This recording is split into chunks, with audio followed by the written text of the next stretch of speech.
Thank you for those of you that are joining us, and I know Dawson and Old Crow and folks online, we did say 1:45.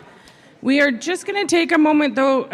The table of elders has decided that they would like to do a grounding prayer, given some of the tough conversations and comments we've had. And as is First Nation way, oftentimes we want to push pause when it's needed, and just make sure that we're creating space for ceremony. So the elders are going to do a prayer, and so I just ask folks to quietly just take a minute, and we'll listen to Elder Ann. Thank you. My name is Ann Rannickler. My native name is Ingahume. I'm from Carmack's Little Salmon. What I noticed before lunch was a heavy topics this morning, and a lot of the people here were feeling down. What we do as First Nation is we say a prayer. We are very spiritual people. I want you to know that I will say a prayer in my language. And also right now I'm losing a friend of mine, a longtime friend. She's going to pass in the next 2 days or so, maybe even less. So I'm kind of fighting back tears and everything. But my role, as my grandmother did, my mother did, is to pray for the people.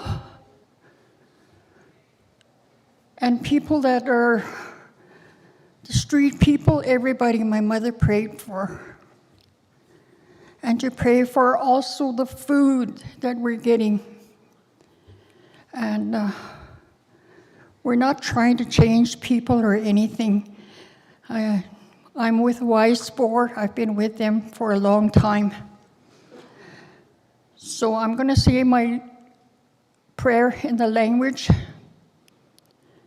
Our God was the Torinji, but the same God as everybody. We call him a Torinji. Roughly translated, he's the person we lean on, or the entity or whatever, we lean on him. That's the whole translation of that word. So I want you to pray for yourself, and that's what my mother said to me. Nobody understands your language. Some people, I told her, and she said, even at that, they're not supposed to be listening to you. I was just, didn't want to make any mistakes. But we make a lot of mistakes, don't we? My friend here, we're both with Y-Sport. We've been with them, we're the elders. So I just like to say a prayer now. Orinji, dak anung tide sothan, dak hadung jide, da ye sahu jido disi orinji dak anung tide sothan. Ye dan wan dano an dawayachung anung tide. Ye dan kacha jau. They're having a hard time.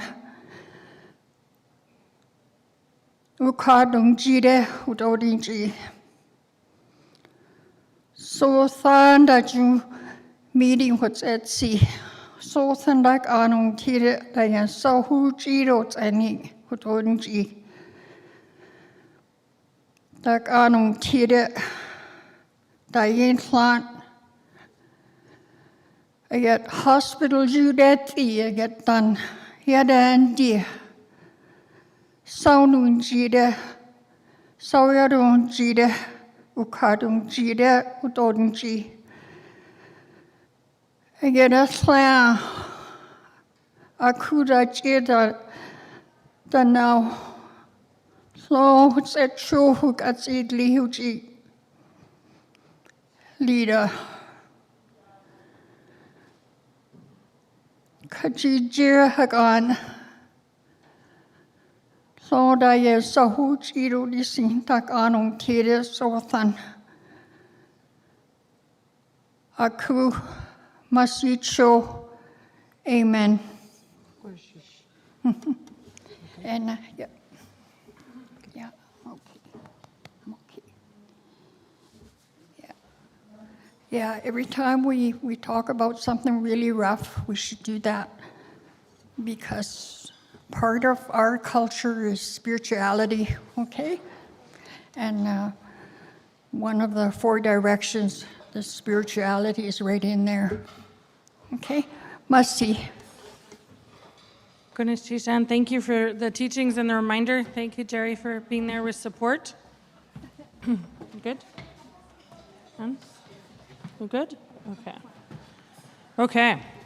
So 2 shout outs before we get started this afternoon. If you have not had one of those delicious but dangerous brownies, she already knows what I'm saying. Those brownies over there, like, oh my God.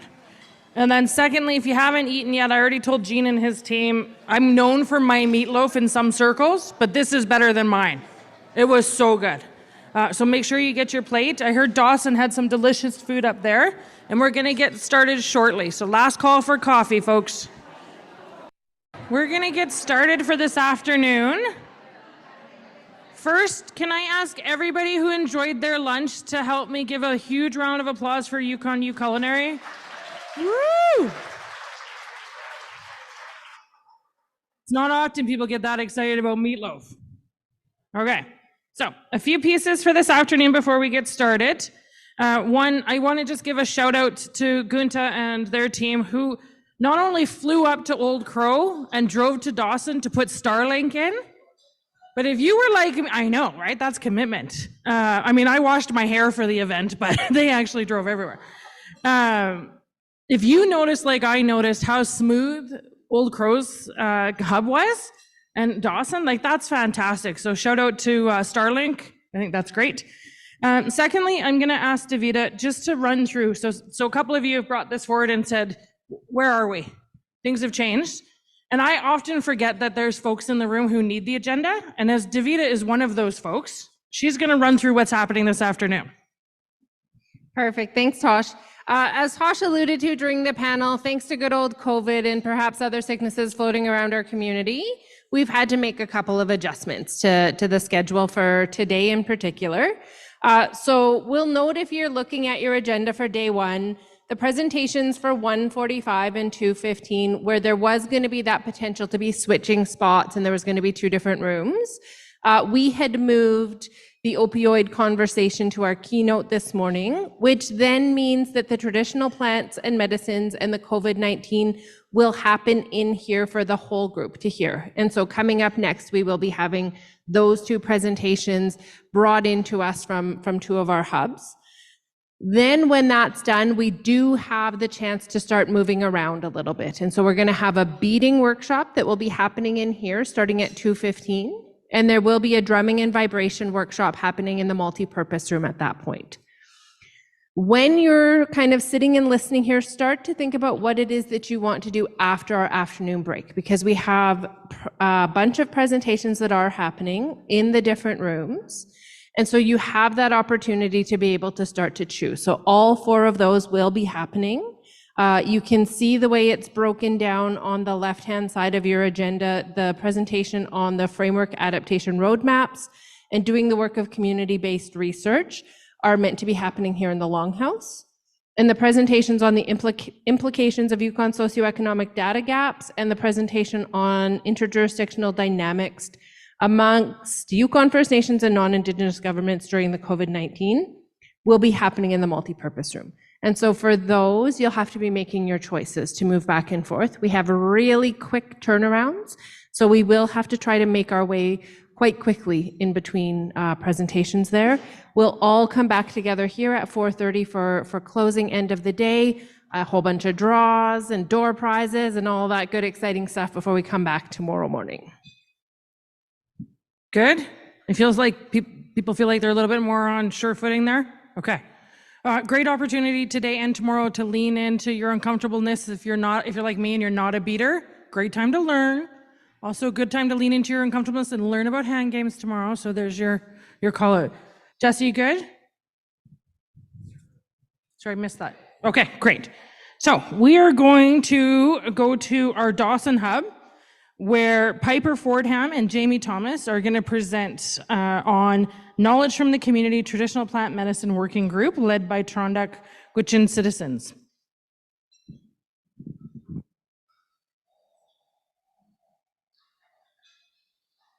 Hi, everyone. Thank you for joining us today. Whitehorse, can you just let us know if you can hear us all right? Okay, thank you. We're coming to you from the Dawson Hub today. My name is Jamie Thomas. I'm a Tr'ondek Hwech'in citizen from Dawson City. I am Piper Fordham, and I am from Tlingit Council. We are going to tell you about some of the work the medicine group Vuntut Gwitchin has been doing here in Dawson. Next slide, please.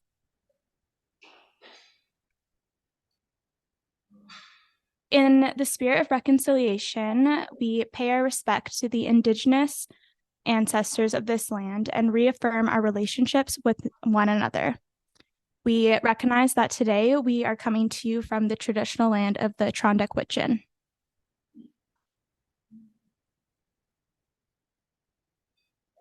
Who are we?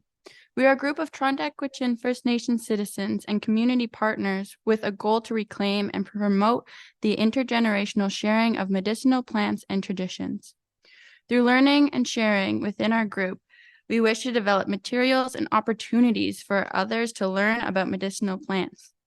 In this way, we hope to promote the health of our community. Our group consists of an elder, a community herbalist who now goes by a knowledge seeker/keeper, youth, community members, and staff members from Y Sport, the Dawson City Community Hospital, and TH Wellness. Next slide.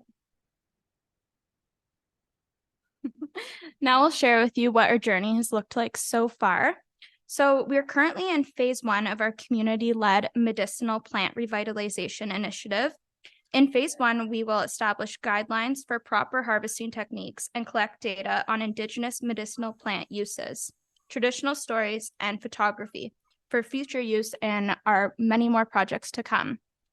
During this process, group members will learn traditional medicinal knowledge and also share their existing knowledge within the group.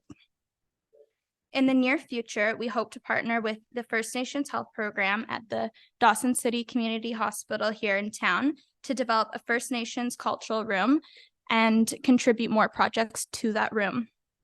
We also hope to partner with Tr'ondek Hwech'in Implementation to begin developing a book on the medicinal plants of the Tr'ondek Hwech'in that are found in our area here around Dawson City.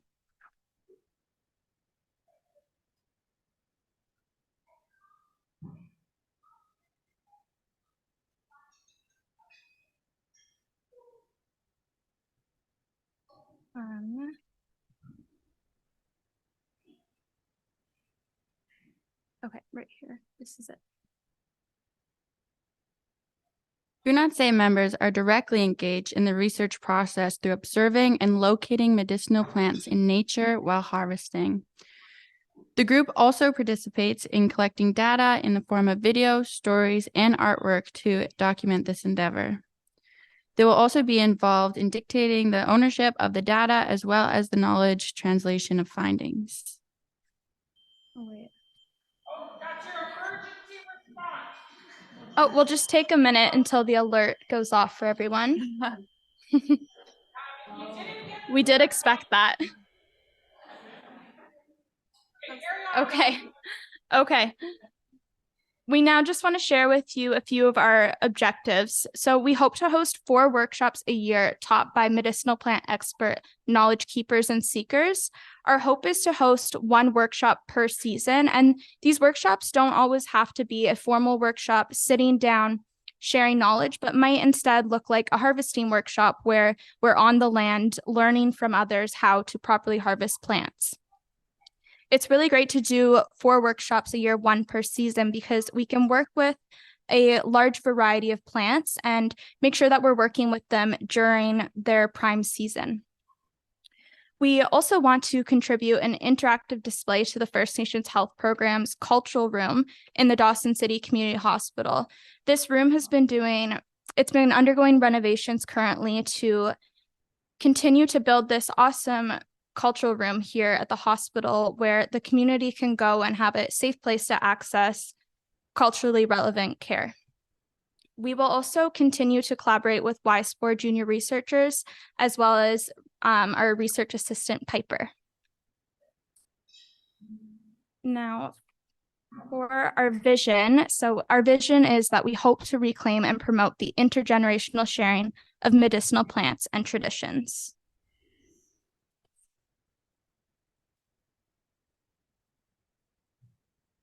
Okay.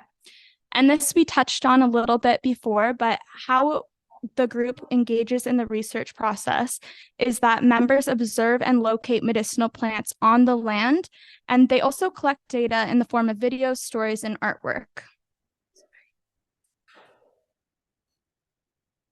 Next slide, please. For our 4 seasons for our medicine making workshops, we're going to do spring and March to May. And so some ideas for what we're going to be working with is poplar bud, and the theme would be immunity. So we bring these workshops and we create them around conditions. So for spring would be immunity, as an idea, of course. Summer, June to August, would be spruce tips, rose petals, dandelions, and nettle. And summer is the prime time for harvesting plants. So that those workshops would be mainly focused around harvesting, how to properly do that with respect.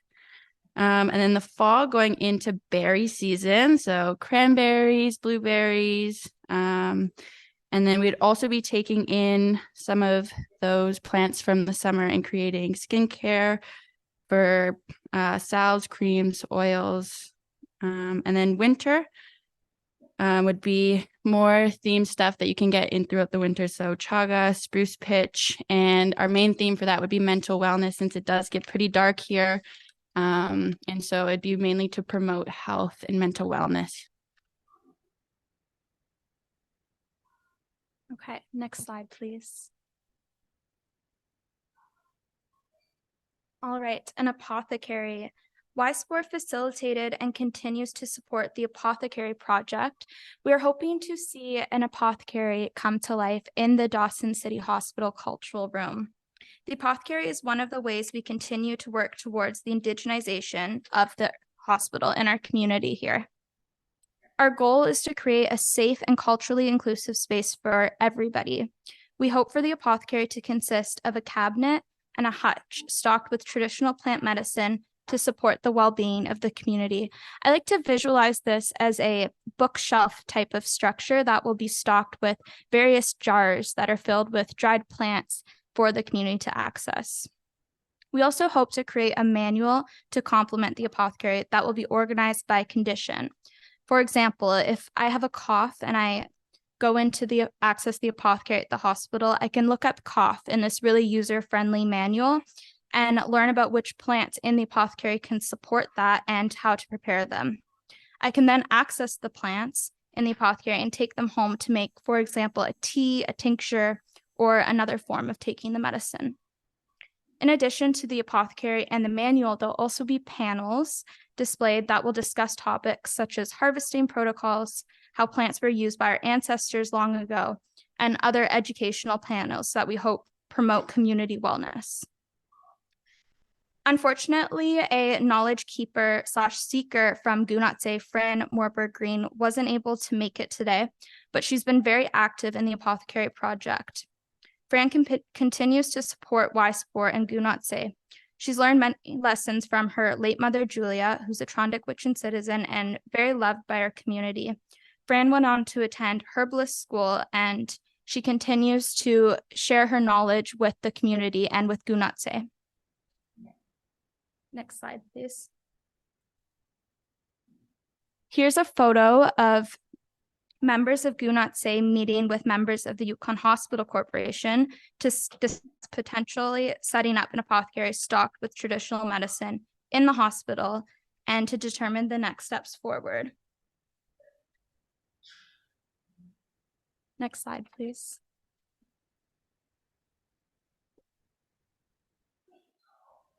For my research, I am creating a survey with the help and guidance from Gunatse to research the needs of Indigenous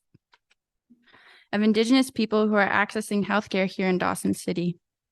The aim of this research is support community and connection with the Indigenous population to create the Dawson City Community Hospital a safe place of healing and health physically, mentally, and spiritually.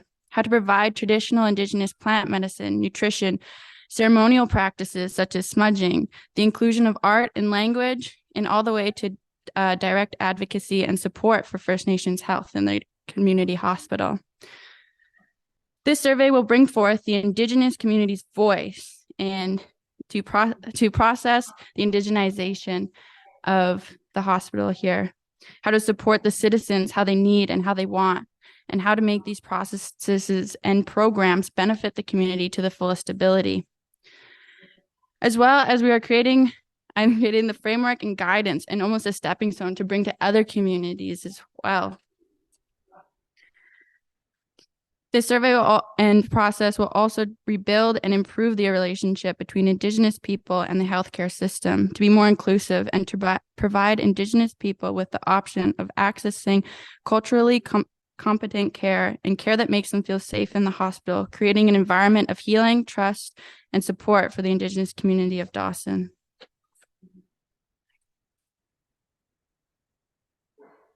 Thank you so much, everybody. Merci Cho. We actually have a few members from Gunatse here with us today, so we just wanted to provide them with the opportunity to introduce themselves and put some faces behind the name Gunatse as a group. So I'm just going to walk around now so they can introduce themselves. And after that, we are welcome to any questions that anybody may have there in Whitehorse or here in Dawson.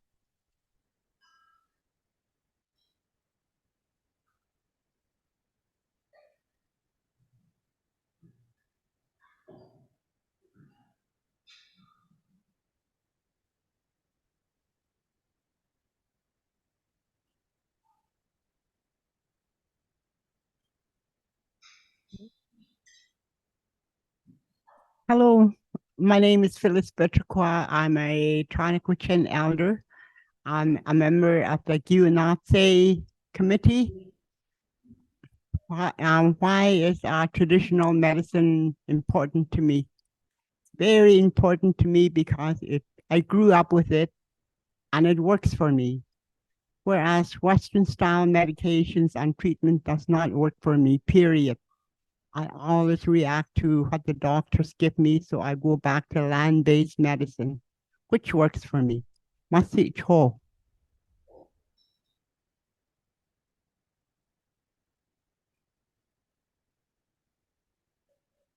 Hi, my name is Dina Titus. I've been with the group since the beginning.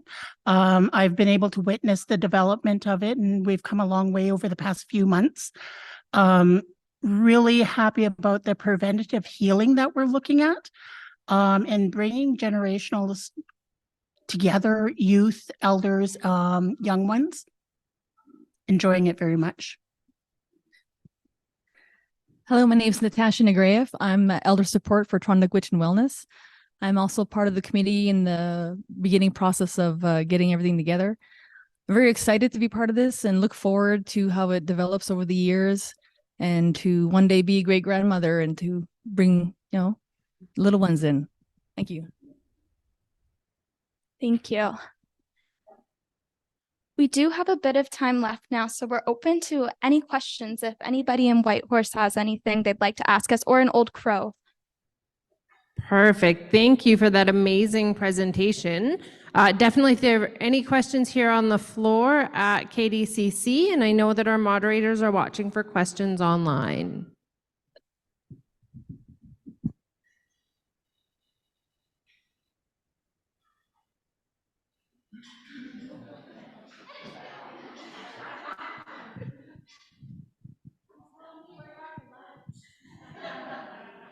Hello, this is Alison Perrin. Thank you for the really interesting presentation. I was wondering if you encountered any challenges in bringing Indigenous medicines into the hospital and how you overcame those or what you did to get them into the hospital. Thank you for Thanks, that Alex. question. We're still in the very early stages of even discussing the idea of bringing medicines into the hospital. One thing that we're very conscious of is how traditional plant medicines might interact with prescriptions that are coming from the pharmacy. So that's something that we're being very conscious of. That's one thing I can think of. Piper, do you have anything to add? No, I think that was our main thing was, yeah. Thank you. We have one more question here in Whitehorse as well.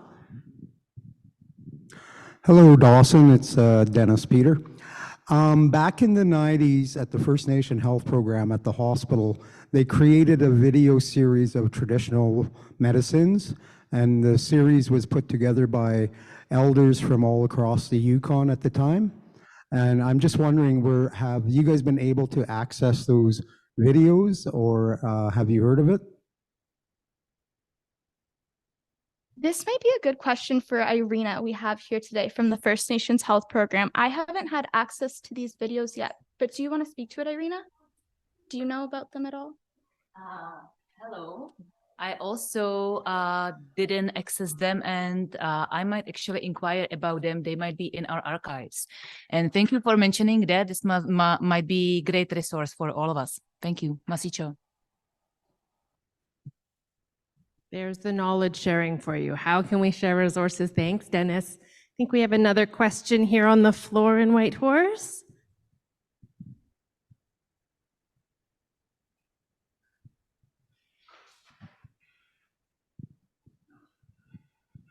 Hi, I'm just wondering how we could, I know this is the beginning stages of the program, but any ideas if we are interested in replicating them in communities and replicating the model? And also, I might be mistaken, but I feel like last year the First Nations Health Program told me they were already starting to work with a pharmacist to work on traditional medicines that could be used in the hospital.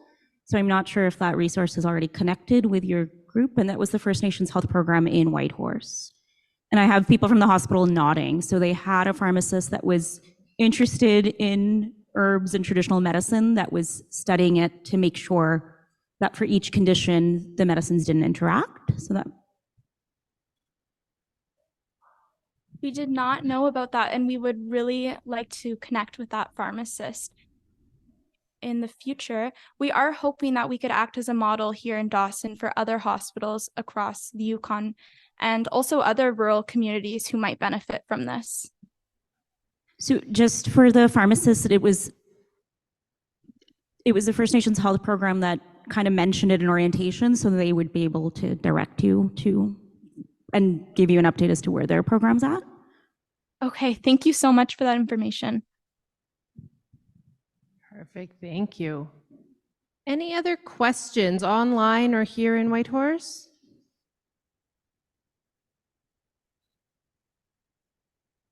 Is that your hand up there, or just leaning on your chair? Yeah, just lean in, okay. Oh, 1 second here. Hi, Jamie and Piper, it's Amy. I was just wondering what would be the biggest support for the working group in its next steps?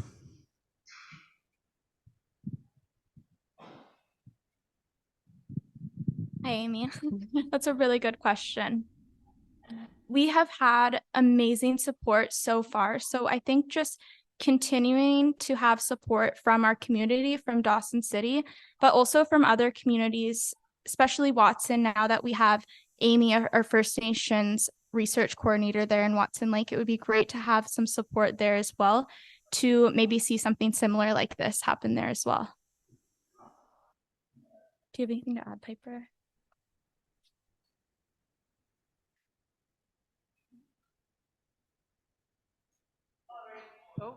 All right, folks, I think we have time for one more question if someone has one.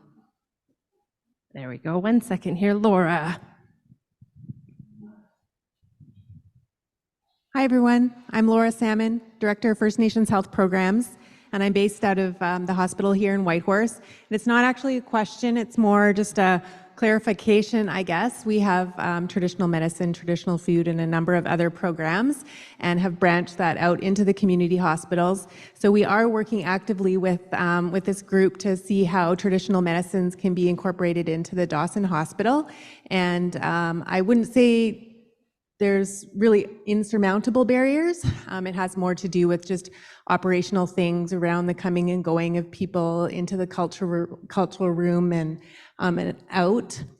I do know about the video. Where did Dennis go? There he is. I do know about the videos, and those were done in partnership with CYFN back in the day, and the ownership under our agreements were with them. And so we didn't really know what to do with all those DVD tapes that you couldn't really play on anything anymore. So those were all actually returned to CYFN, but it is kind of in our plan to see and work with communities on how that information could be shared. The protocols were very strict in the early days around sharing of the information and how they could be viewed and when they would be viewed, and having elder presence and that kind of thing. And I think there was one other question that I should know the answer to, but if anybody has more questions, they can reach out to me. Thank you so much, Laura. All right, we do have time for one more. We do have a hand up in Old Crow, and so we'll go to that as our last question for these two ladies.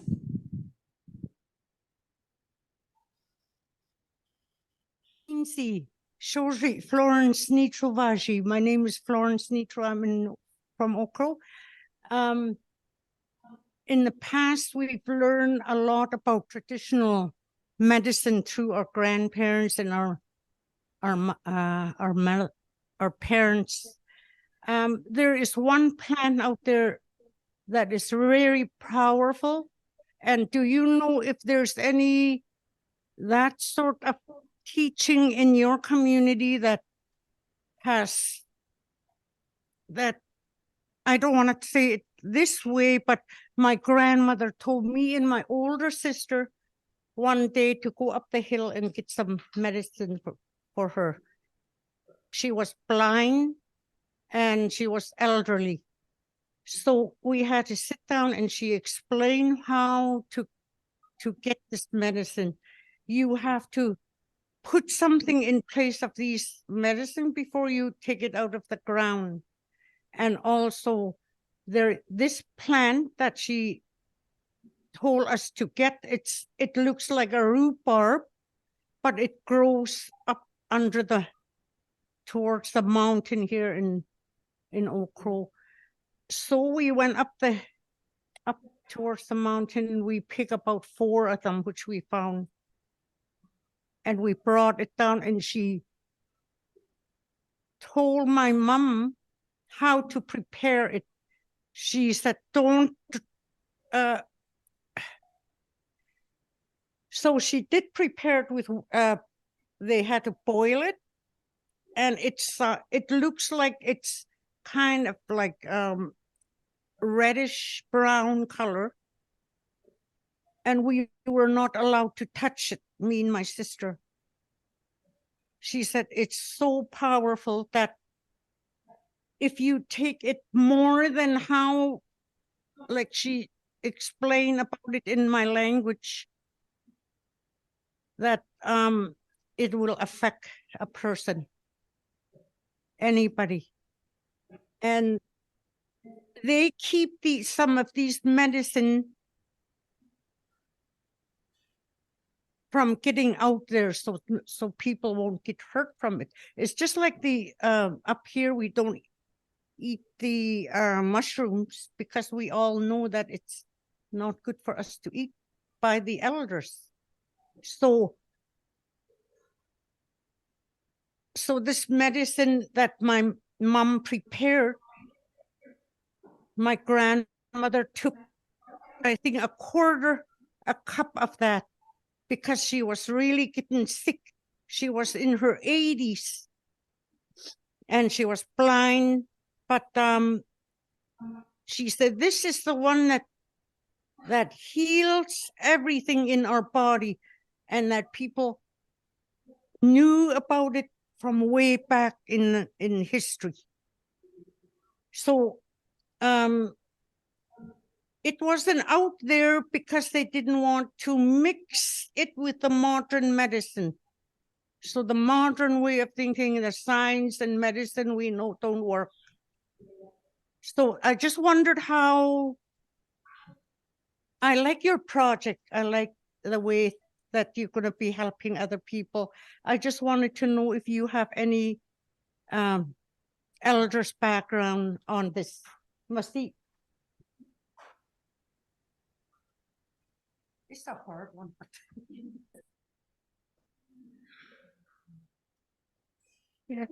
Thank you for sharing that story with us.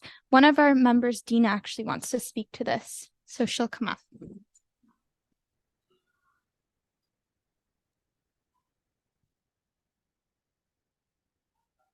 Hi, that was a good one. So at the beginning, in our beginning meetings, we had a lot of discussion, and that was one that was brought up, the respecting and the traditional medicine, kind of like where Chaga had gotten out there and the whole world knows about it now, that it's very limited to us. So in this case, we do know there is very powerful medicine out there. We just need to figure out how to how to keep it sacred to our people. So when we are going to go forward in the future, we're going to very much keep it to booklets, pamphlets, something, but we're not going to take those sacred things and publicize it at all. That's going to be in-person teaching and nothing more. Nothing will be written down. It will be saved. And we want to have the person who knows it inside and out to be able to teach us the proper way and the proper use of it. Thank you, Dina.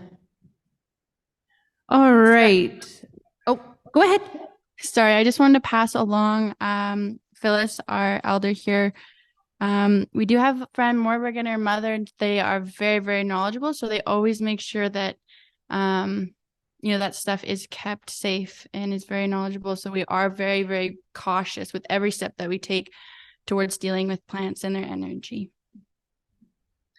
Great. Thank you both so very much. Can we get a big round of applause for Piper and Jamie and their presentation?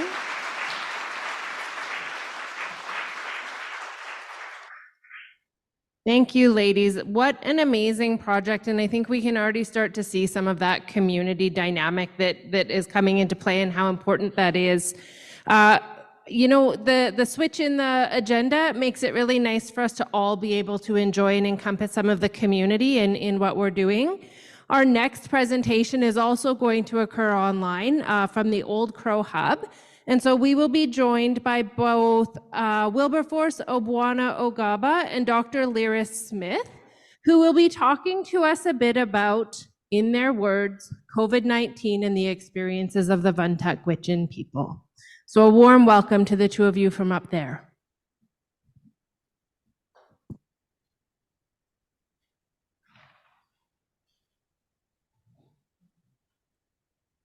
Ringwinzi to everyone from Old Crow. We're just getting our PowerPoint set up here. So I wanted to thank you all for the opportunity to speak on our project today, and just let you know, those of you that don't know, we are in Old Crow right now, and that is the most northerly community in Yukon, which is a fly-in community, and we've been very fortunate, and we are very thankful to the Vuntut Gwitchin people for welcoming us to their territory and sharing their land and their culture with us. And I think our PowerPoint's ready here. Awesome. Okay.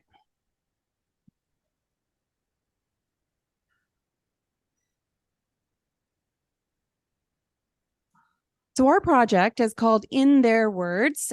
This is about the COVID-19 experiences of the Vuntut Gwitchin people.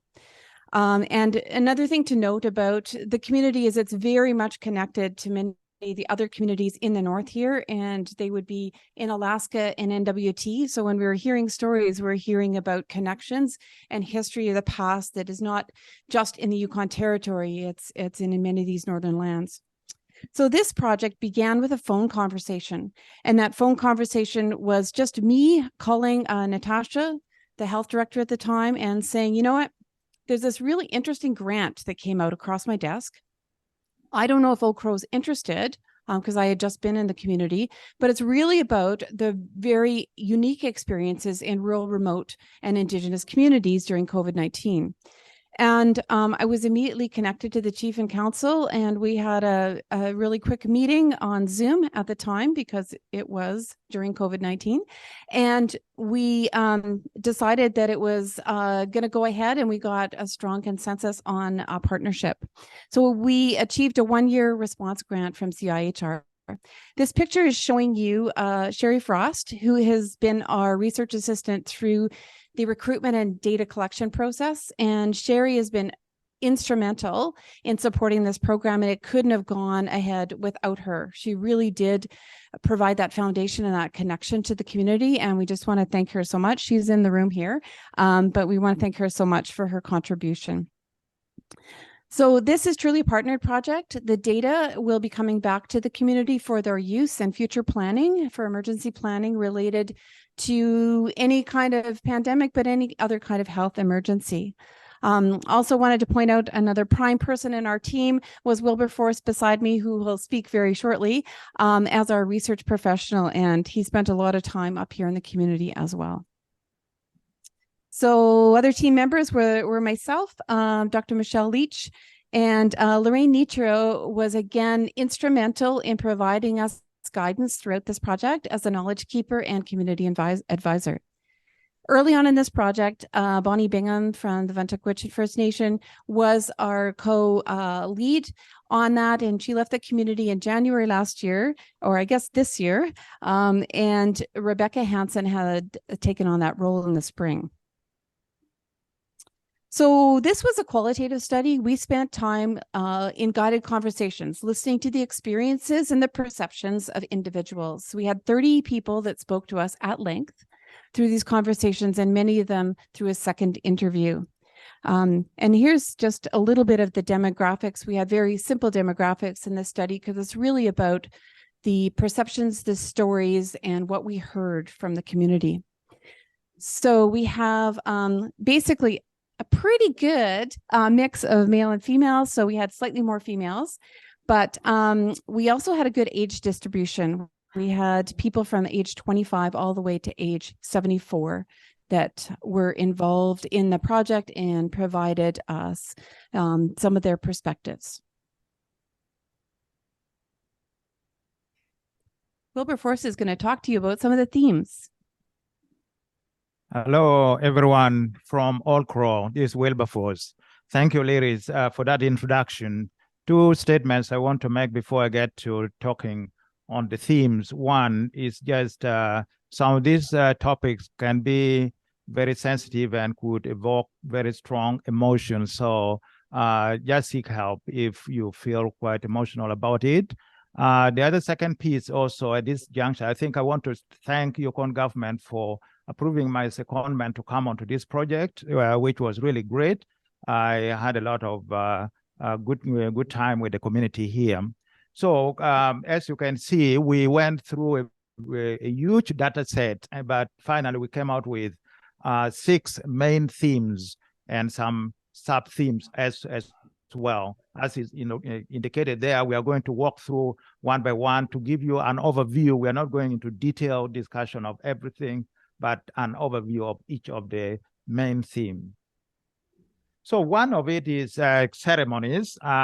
So the stories the community shared with us is that the Vuntut Gwitchin people actually value ceremonies so much, whether it being for weddings, birthdays, celebrations of life that bring people together, funeral processions, and all that happens. So those are moments that everybody gets together to support one another. But because of the restrictions during the pandemic, you find that those gatherings were kind of restricted. So people were not gathering, and then some of those celebrations were kind of restricted. And then to add it on also, the non-traditional ways of sending people to their resting place also kind of changed, where cremation came into being. And that indeed caused some mental issues as well. People were traumatized. So briefly, that is the overview. And we do have some related quotes connected with that, as you can see on the screen. We couldn't gather, we couldn't be together. That is how we do these things together. With togetherness, we hang out together, tell stories, we laugh. And first, like month after month after month, there was more and more of us dying, and we couldn't go and have proper ceremonies. And then actually we couldn't even grieve. A lot of people got cremated, and for us, we can't grieve. So that ended up with, lack of closure in grieving. The next big theme is the largest theme, actually, which is on support. So with the support part of it, this basically describe all kinds of support, including financial, emotional, physical, and spiritual, to individuals and the community at large. So under these themes, we had 5 sub-themes. The support for elders, support in the community, support for the youth, and then the land grant during that time. So to begin with the Canadian Emergency Response Benefit funding was provided actually to all Canadians to provide financial relief then when people were going through the pandemic, and it caused a lot of issues. But in this community, it was both, good and bad reactions to that. One was it was good; it provided financial relief. But then the downside of it that there was no clarity on what was happening. People took it as free money, so that now they have to pay back. So that was part of the downside. So one quote that speaks to that was, "It was good that they helped the people in need, but I think they should have been explained how that sub worked. It is not free money. It is right on your T4." And then we move on to the next theme, which is support for elders. The main focus of that, everybody spoke about that, elders were left alone, they were not visited, although there were other individuals who really visited some elders, but overall people looked at it that yes, these people who are in need, mostly they are sick and they needed support, proper feeding. So that was kind of lacking at that time. Of course, with the restrictions that people didn't want to go, maybe you would, infect elders. So one specific theme that talked about that is nobody checked on them. All these elders were sick and they were struggling and nobody checked on them.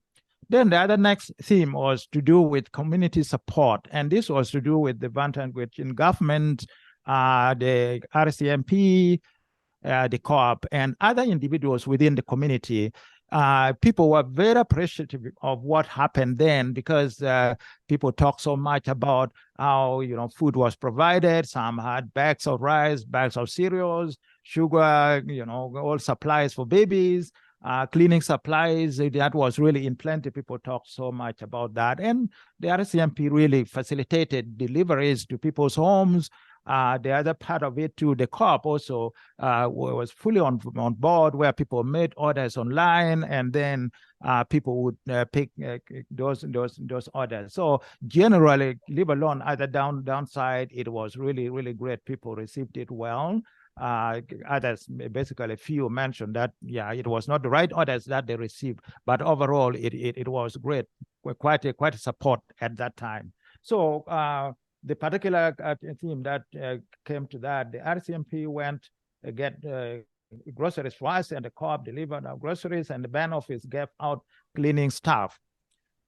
And then the next theme is to do with support for children and youth. And the children, as you know very well, during the COVID time, they were staying at home. So there was no support. Children were at home. So one concern that people had really, children need to have this social interaction, develop those skills so that, when they're with their peers, then, but now that children were kept away from each other, people are worried that they might lose that skill. So the development would not be really the way it is expected to be. So that was one of the biggest concerns. for the youth, generally, there was worry that, exposure to alcohol, to drugs, and some other bad practices. So it would be best if there was support to put them on the land, maybe to learn the traditional ways of doing things, and also be exposed in the land where you have a lot of resources, whether it being medicine, food, and all that. So one particular quote for that was, I worry about the kids, the little kids that didn't have the socialization. I kind of worry about the early learning of some of those kids, and even the kids, younger kids going to school, the whole early socialization. So that was part of it. And then the last but not least theme in this series, sub-themes under the support, was to do with land grants. At that time, because everything was shut down, so people needed maybe to go to the land. So there was what they call the COVID money, some grant money that was there to support that process, maybe to buy gas, food, and other supplies to go and be out there in the land and stay away from, all that was happening. So that was part of other people really appreciated. Other people did not access that. So the particular theme quote for that was, we had to isolate for 2 weeks as a precaution. And so we are like, let's just go to our cabin and isolate, spend it at our cabin. So we accessed the grants for that. So that was the second theme, which was the largest out of all the other themes that we went to. Then the idea of COVID guidelines was also another very big theme that came up. And this was really to deal with different guidelines that were put in place. Of course, there was restrictions on traveling and gatherings and interactions with each other in the community. And out of that, some of the concerns then was that, people were not interacting with each other. This community, people are so close-knit that, people rely on each other and, they have social interaction. So with those restrictions, some of those social dynamics were kind of changed. And other people even worried, would things get back to the way we normally do things? People socialize freely, what is going to happen? And then other guidelines, whether it being isolation, putting on masks, everybody was so good with that. And many people voluntarily isolated or went for testing if there were proper protocol put in place. If you suspect you have COVID or you have trouble, you have been exposed, you need to test yourself, on and on. So generally, these are some of the quotes that were there. Traditionally, we do things together, but noticing it has been harder to get people to commit even in events. Events are smaller. Dances barely happen. And when they do, it is not much of a dance anymore. Wearing masks was good. Wearing masks was all over. Even kids were wearing masks wherever they went. And I felt that should have been monitoring from outside so that we could continue to interact with one another. That particular piece there, the concern for the community was that what should have been done, maybe territorial government, was to monitor and control the flight. This is a fly-in community for some of you who probably don't know. So the most effective ways people looked at it was control flights from Whitehorse or wherever that comes here, so that leave the community alone to interact with what they were actually doing. And then the other good part of it, regardless of all this restriction, it was so touching to me in particular that a good thing that came out of COVID, as it might have brought your family close, your loved ones that you were closer together because you spent so much time together, and the cleansing, sanitizing. So it brought families together. So that is the piece. I'll hand it over to Liris for other themes. Thank you, Wilberforce. So the next theme is wellness. And when people talked about wellness, they talked about it in the broadest sense. So really looking at the physical, mental, emotional, and spiritual wellness, and looked at it from both an individual perspective and community. Certainly one of the things that came out quite strongly was a big concern for mental health and wellness. And also we heard some really interesting stories about resilience, and the fact that this current, or I guess past, pandemic was not the first experience a community had had. So there was lots of knowledge already on how to manage outbreaks in this community.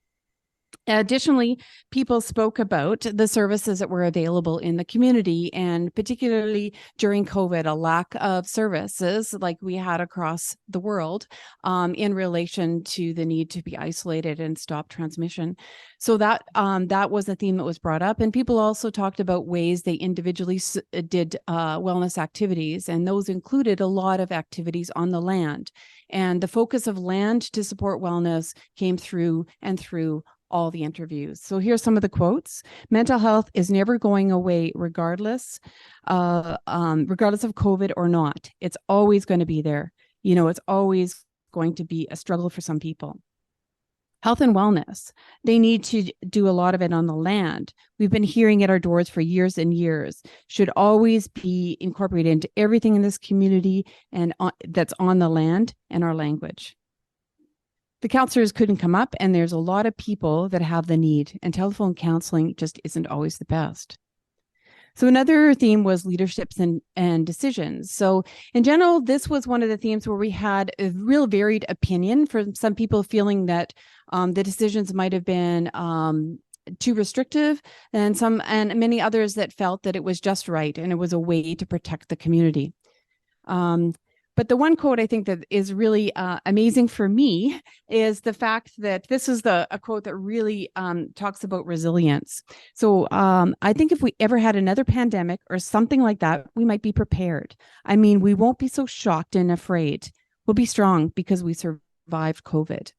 And there certainly was a real strong emphasis for most of the people we spoke to about the need to be prepared. So some people spoke about consultation, that our rights as Natives and Gwitchin citizens. We have a right as well. We have something to say. So people were really asking for consultation. And then others, as I said, many said, if we hadn't had the lockdowns, then we'd be in a real mess. We'd have a lot more death than we did, a lot of long COVID and sick people. So our final theme was getting COVID. So people talked about a varied experience, and really there was a lot of people that felt that they didn't have significant symptoms during the COVID, and that the only way they found out, for this quote, is through having a blood test. And others had some real significant health issues while they had contracted COVID. We just wanted to personally reflect as well ourselves on what this experience has been. For me, the sense of community really echoes the way I was brought up in a small community in Saskatchewan. Everybody's looking out for each other, and the community as a whole, even though they had different opinions, really bound together in protecting and supporting each other during COVID-19. And I just wanted to reflect on the healthcare system. I think we really need to consider going and moving beyond the biomedical or the biopsychosocial model even, and really thinking about other ways of knowing and doing when we try to face some of these challenges within our healthcare system. And I'll pass it back to Wilberforce to finish up. No, I have a very short moment, but I'll run through. One of it is to do with the recommendations. So as you can see on the board there are 4 recommendations that we came out with. One was community consultation. So I'm not going to explain. We have come out with the discussion on the themes already. Elder support got to continue. This is what we had from all interviews. Emergency planning for the community, mental health and wellness has as well. The takeaways for what we found out was that there's a complete sense of community here, self-determination and reliance, and then resilience. That one is really with the community. In conclusion, just to give a quick comment or some reflection, that's part of my family there. So I come from quite a large family. We believe in the social fabric. Our backbone is on social structure. So when I found myself in this community, I felt at home. And the way the life here is, people are all connected. They are all close-knit. And then I learned a lot from their stories as well, and I shared my story with them. So that guided me. My navigation through the process was quite natural, and we were able to share a lot of stories. So I thank them for giving me that opportunity to be a part of this program and being in their community. I felt warmly welcome. Thank you so much. Mashisho. So this is just a research team, and want to thank CIHR for the funding, WISPOR, Yukon University, and particularly the community of Old Crow and the Vuntut Gwitchin First Nation. Great, thank you. That was fantastic. Big round of applause. Woo!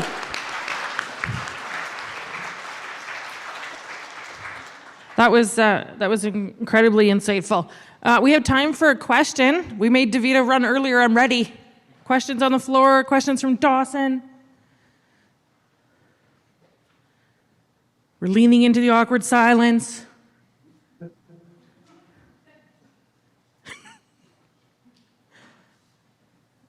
No? Okay. Well, I said it earlier and I'll say it again. COVID sucks. So I'm glad that you're talking through communities about what they learned and what we can do better next time. That's awesome.